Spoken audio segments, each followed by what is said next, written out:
Kyle Sonlin and Herwig Konings are founding partners for Security Token Group. All opinions expressed by them or guests on this podcast are solely their opinions and do not represent the views of Security Token Group or its subsidiaries. You should not take any opinion expressed on the show as a specific inducement to make a particular investment or follow any investment strategy. This podcast is for informational purposes only. Hello, everyone, and thanks for tuning in to this week's episode of the Security Token Show. We're coming to you from our studio in sunny Miami, Florida. I'm your host, Kyle Sonlin, and today I'm joined on the show for the first time by Jonah Schulman, Head of Communications at Security Token Market, who's going to be filling in for Herwig today. So thanks for coming on the show, Jonah, and excited to dig in. Me too, Kyle. Thanks for having me. It's a true honor to be on this podcast. I've been watching and listening to you guys for 86 weeks straight. Ooh. So it's truly an honor to be here.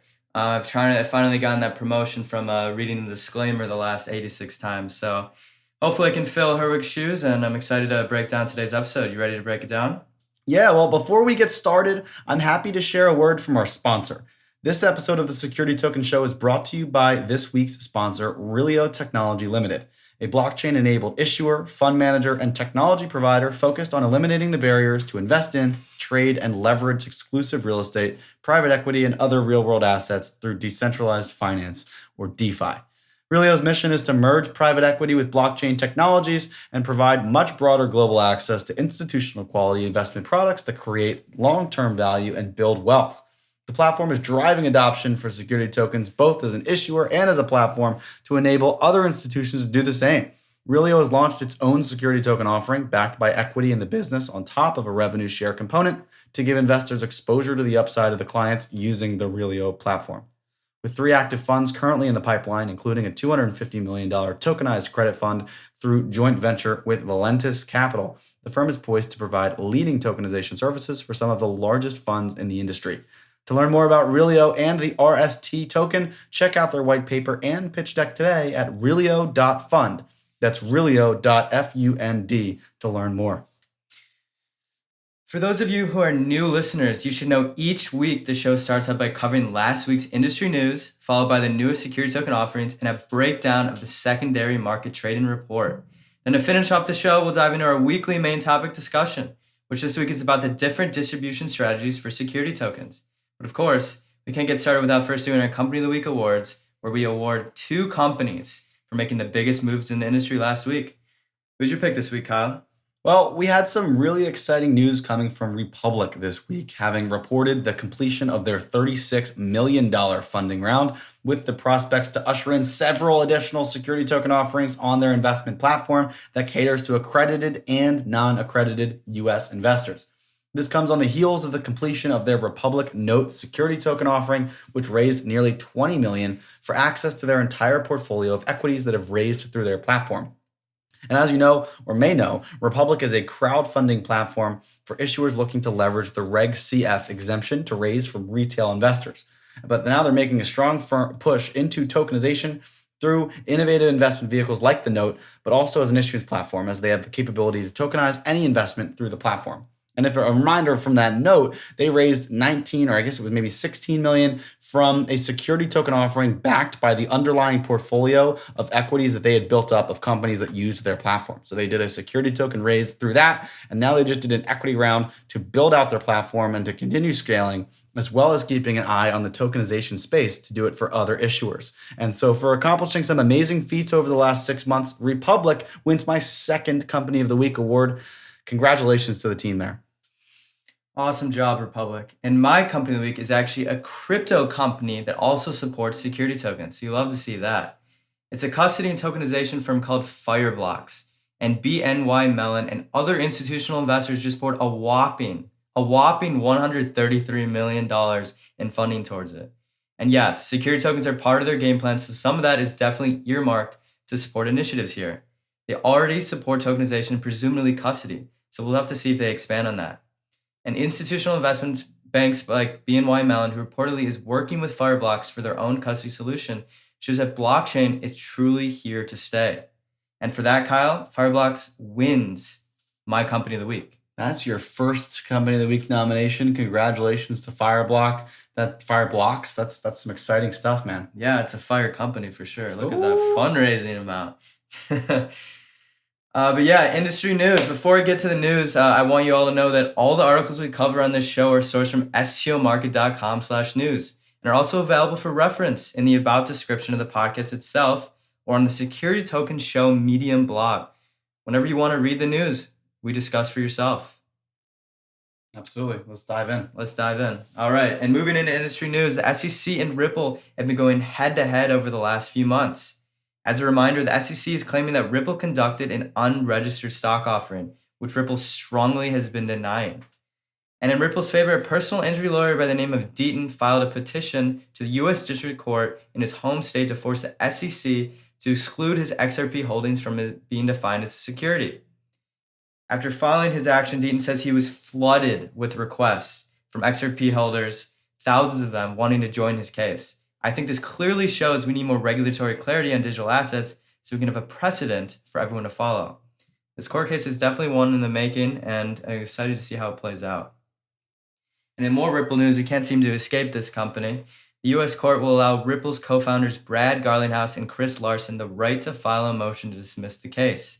They have until 4/12/21 to do so, and once they do, the SEC will respond by May 14th, the following month, to give Larson and Garlinghouse the opportunity to respond by June 4th, if they feel they need to.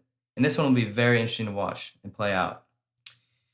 And moving into more positive news regarding digital assets, a bipartisan bill will help define digital assets. According to the bill, digital assets are defined as decentralized and mutable, or as they put it, quote, as a token that is created pursuant to rules which the creation and supply are not controlled by a central group or single person, among other requirements.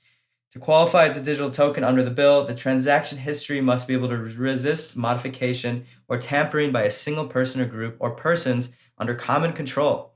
Moreover, the digital token must be capable of being transferred between persons without an intermediate custodian, end quote. I believe this is awesome for the industry, as we'll finally have regulatory clarity and finally avoid any confusion in the crypto space of what is and what isn't a crypto. Yeah, we really need that. It's all about the semantics at the end of the day. Definitely, big time. And it seems more and more US-based exchanges are going public. Recently, eToro just SPAC'd, and Coinbase is currently working in the works for an IPO, and now Kraken, which is reportedly moving closer to a $10 billion valuation, which is a lot, as their eyes set on a direct listing. Kraken has built an incredible community these past few years, and it appears they aren't slowing down one bit. This will also be a fun one to keep an eye on. For sure. And in news from Crypto Valley, Financial Market Supervisory Authority of Switzerland has stepped in upon a Bitcoin Suisse application for a banking license, labeling them ineligible for approval on the grounds that, quote, various elements that are relevant under licensing law make it unlikely that a license will be granted, end quote. While the CEO of Bitcoin Suisse has mentioned there are still many options on the table, they will unfortunately be coerced to withdraw their application for a banking license for the time being. Regardless, Bitcoin Suisse CEO Arthur Valoyan has remained optimistic and believes that with the firm's reputation for cryptocurrency storage and trading, the company is in an ideal position as the institutional adoption of digital assets grows exponentially. I'm excited to see the future outcome of their pursuit of the license, and it'll be interesting to see how regulators' perception of the industry changes with increased global adoption. And on a different note, the leading IT organization Block-Based Consultants has announced further progression in their quest to provide a strategic approach for overcoming the challenges in the adoption of blockchain technology. Raj Chowdhury, CEO of Block-Based Consultants, commented, quote, Block-Based Consultants intends to shift mindsets, transform businesses, and curate ecosystems through exponentiation and automation of trust, thereby building solutions that transform the world of blockchain. Our strategic approach aligns with market dynamics, evolving technologies, and organizational priorities, thereby reshaping our business value model. Block-based services include product development, system integration, blockchain IoT development, blockchain traceability, security token offerings, smart contracts blockchain, and blockchain consulting services. We wish Block-Based Consultants the best of luck on the pursuit to remove intermediaries, automate trust, and enforce business rules. Looking forward to enabling the Internet of Value. And moving into blockchain protocols, Aventus Network is a layer 2 blockchain protocol that aims to bring scalability, lower costs, and speed to Ethereum or ETH-powered transactions. The latest announcement from the team at Aventus Network this week recently explained why they think block explorers are the key to creating a more transparent and trustless DLT ecosystem. Block explorers are used as a place where you can see all crypto transactions. And using distributed ledger technology, they believe that the transparency offered through the block explorers will be the best regulator of behavior. Going further to say that companies operating on DLT technology will become increasingly competitive with providing transparency to their investors. We completely agree that one of the prominent features of investing using DLT technology is the element of transparency to investors, and we're excited to see where the competition in the market seeks to distinguish their investment products from the rest. The final piece of industry news comes in the form of an investor call hosted by the one and only T0 last week. The firm broke down many of its recent wins, including partnership agreements with firms like Relio, Prime Trust, Vertalo, just to name a few, but also noted that the recent filing to self-clear transactions, which could be a huge game changer for the firm if approved. We all want T0 or T+0 over here. They also broke down their issuer pipeline, which includes mostly funds like Alliance Investments, Tintin Capital, ROI Group, and 2 unspecified funds. On top of that, they noted a few companies and real estate properties that they're hoping to list in the near future. They closed out the call with the company roadmap and a Q&A session. So check out the full 1-hour call by clicking the link in the description wherever you're listening to the show. This week, we are excited to share an industry opinion gathered from Crowdfund Insider who reached out to Lewis Cohen of DLX Law, going to whether or not NFTs could be the new ICO and if they could be considered as securities. Cohen explained that creating a market does not necessarily create a security, using the example of trading baseball cards or ladies' handbags.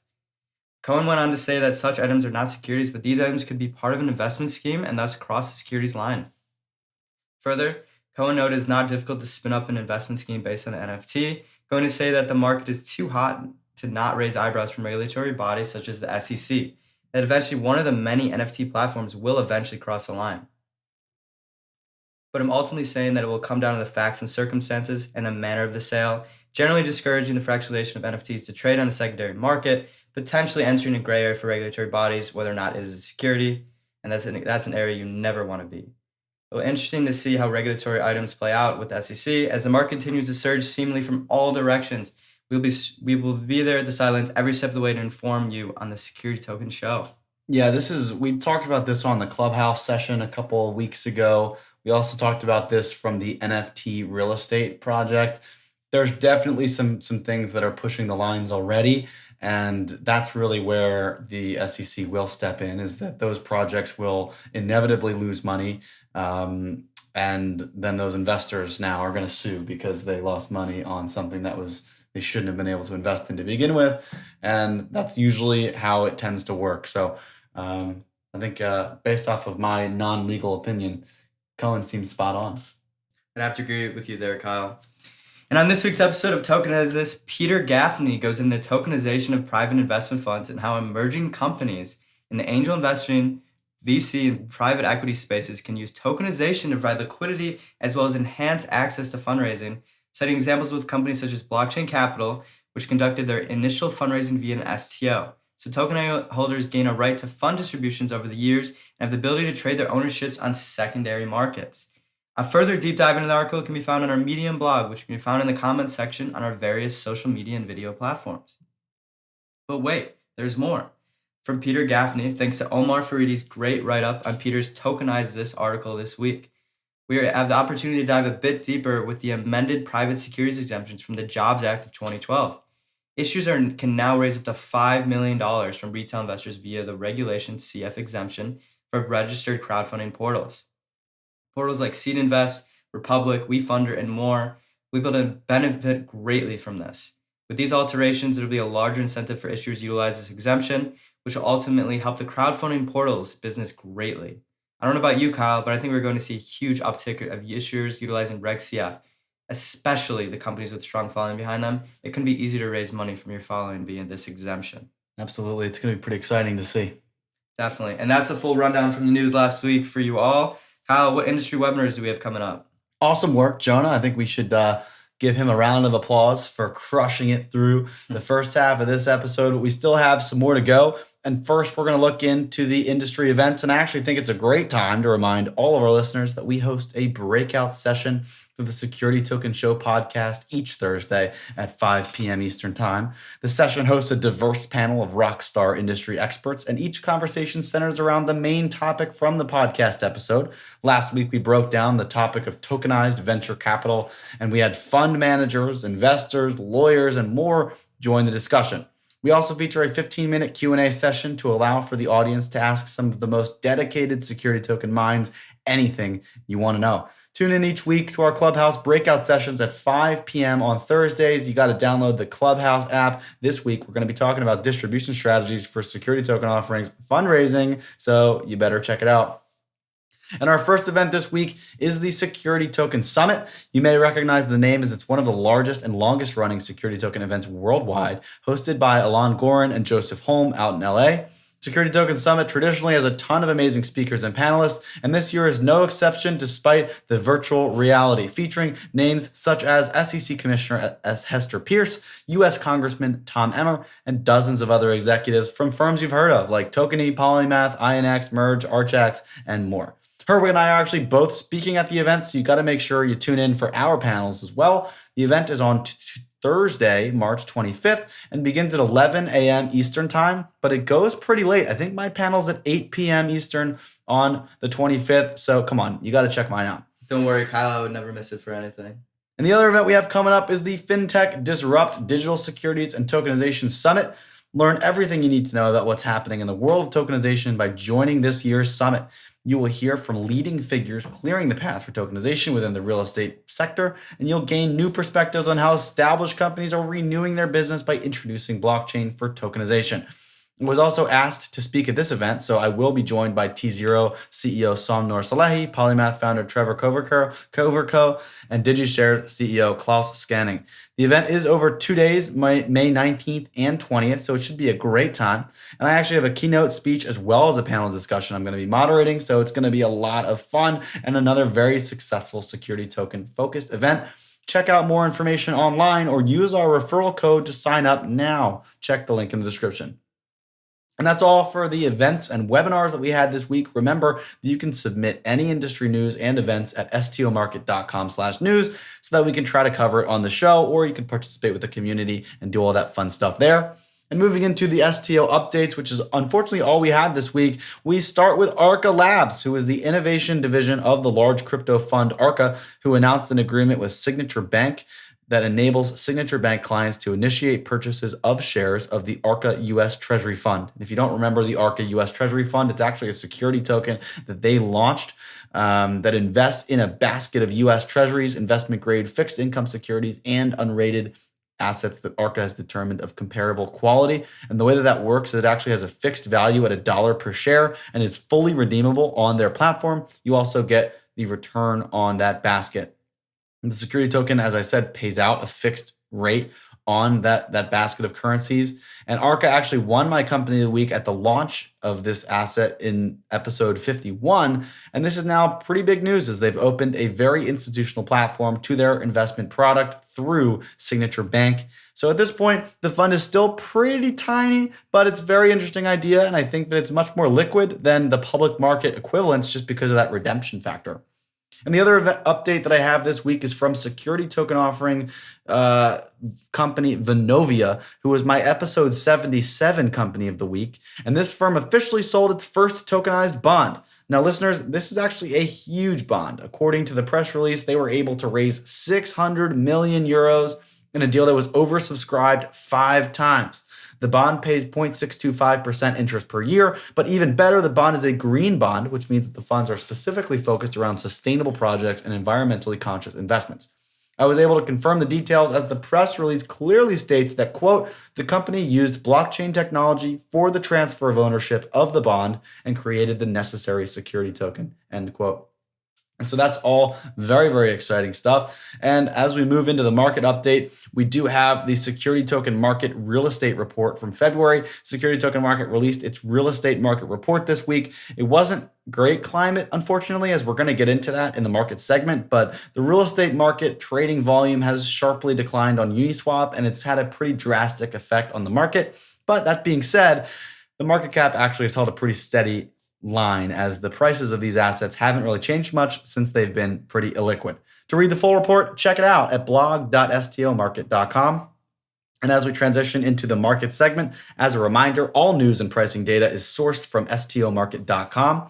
And when we look at the total STO market cap, it was right around that 600 million range, which is actually pretty good news because T0 and Overstock were both down. So that really did have an effect on the, usually it has an effect on the market. If you're a long-term listener, you know that if the market cap is up, it's usually because of T0 or Overstock and vice versa. But we actually saw some interesting things from the market this week because of a huge rise from BCAP, who was up to $12 from $5 last week. It kind of has followed a pretty crazy cycle of going, it was up to 12, then it was down to 5 again, then up to 12 again. But the NAV, the net asset value of the fund, is about $17. So you would expect this price to rise, but they just don't see enough liquidity on that open finance network platform to really get any significant level of price discovery. That being said, it's back up over $12. Current NAV sitting around 17 because of the increased value of their Bitcoin holdings, which represents about 33% of the portfolio. And then they've got another 10% or so in Coinbase, which is set to go public at a huge valuation. So all is looking good from the BCAP perspective. Also, what helped drive the market a little bit was Mount Pelerin was up nearly 3x, up to nearly $7 as of the time of recording, which is fantastic. That's trading on Uniswap, and not exactly sure what's driving that, but that's fantastic. Great to see it. Then the other interesting thing from the Uniswap perspective is that not a single realty property traded at all this week. So something has to be up. The liquidity has pretty much fallen off a cliff for those assets, and I'm not really sure why. They are still paying their dividends, so that's good. I reached out for comment and haven't heard back yet. Not sure if they're launching on a different decentralized platform or if they're upgrading their liquidity pool to a different Uniswap protocol. Not totally sure. I'm going to do my best to figure it out because that's kind of sus.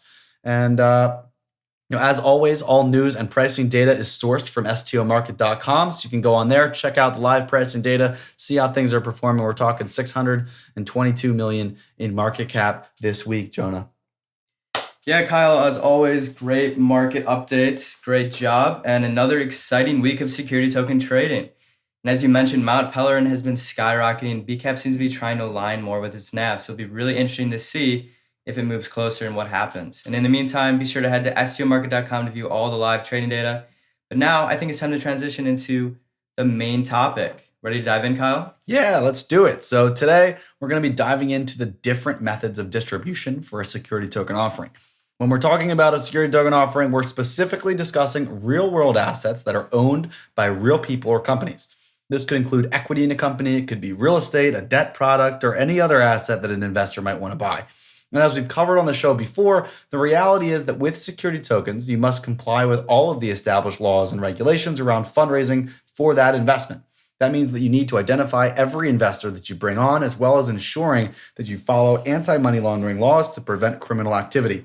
On top of that, you need to follow all the local rules too, which means that you might require additional verification like accreditation here in the US. And one final note before we dive into the real meat of the segment here is that neither Jonah nor I are broker dealers or licensed financial advisors. None of this is legal or financial advice, and all of this is just our opinions based on independent research and collaboration with many of the players in the industry. So with all that out of the way, it's time to dive in. Jonah, how about you break it down for me? If a company is looking to launch a security token offering here in the US, what are their first steps for the fundraise? Well, Kyle, that's definitely a loaded question because there are many steps in the diligence process that must be solidified before a company should consider a fundraise. Once they've moved into distributing their offering, a company has strategies that can leverage itself in addition to many different vendors who can assist with this process. For starters, the type of fundraising exemption a company is using plays a huge role in how a firm conducts its raise. Reg D 506C and regulation crowdfunding are the two most common fundraising exemptions, but have very, very different processes. Since a Reg CF deal allows retail investment, an issuer needs to work directly with a licensed crowdfunding portal who maintains a diligence standard. So let me explain the regulation crowdfunding piece that you brought up for those who maybe aren't familiar.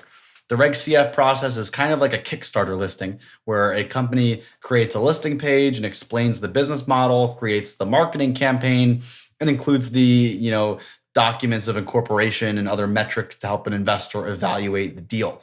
These crowdfunding portals, like my company of the week, Republic, assist in creating more visibility for the listing through its email list, search algorithms, and consistent traffic of hundreds of thousands of website views per month.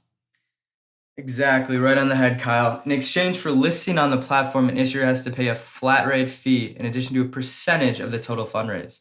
However, RegCF has a significant restriction with its cap of just $5 million per year. So if a company is raising over that limit, they'll have to use a different exemption to get it done completely. On the contrary, in a Reg D offering, which is the most common exemption used for private financing, there is no cap on how much an issuer can raise, and there's no requirement to work with a fundraising portal. So it can offer more flexibility during the fundraising process. However, with Reg D, there are still integral vendors who can assist in the fundraising process. Traditional broker-dealers like Criterion Capital or eToro provide value to larger deals by connecting the company with a network of investors who are actively investing in that specific vertical. Raising money can be an incredibly difficult process for smaller businesses or companies in smaller financial markets, so brokers provide a crucial service to help connect interested investors with projects they care about. All brokers charge a fee based on how much they're able to raise, with a rate usually between 2 to 8% of the total raise. Exactly. We've also seen some very successful examples from a fundraising perspective internationally, with Stalker and Black Manta Capital Partners both being very successful working with security token issuers and assisting them in the fundraising process. And from a terminology perspective, it is important to note that broker dealers that you might work with don't technically underwrite the deal. In an underwritten deal, the bank that you're working with would actually commit to purchase all of the shares that go unsold during that fundraise process. This gives the issuer a commitment that they've actually secured the funds, but it does allow the bank to adjust the price based off of the demand for the product. In a private fundraise, while the broker can directly invest in the offering on its own behalf, it's much more common to see them just aim to sell as much of the allocation as possible for their clients and then receiving commission on their performance. What other distribution strategies would a firm seek to leverage during its fundraise, Jonah, aside from those? Yeah, well, another very successful fundraising strategy employed by AngelList and others is to create a private angel syndicates to directly invest in the deals. The way this works is that AngelList has created a platform that facilitates the collection of many individual investors that are represented underneath one fund. These fund vehicles are led by what they call syndicate leads, including notable investors like Jason Calacanis, Tim Ferriss, and others who are essentially raise funds on platforms alongside smaller investors. In this way, lesser experienced investors can pool cash together to get access or better allocations in a deal by investing alongside their experienced investment lead. These aggregators were actually given a no-action letter by the SEC, indicating that it did not deem the actions on behalf of the aggregators themselves to be broker-dealer activities, as they do not have as much control over where the syndicate invests and do not collect fundraising fees that brokers would charge to the issuer.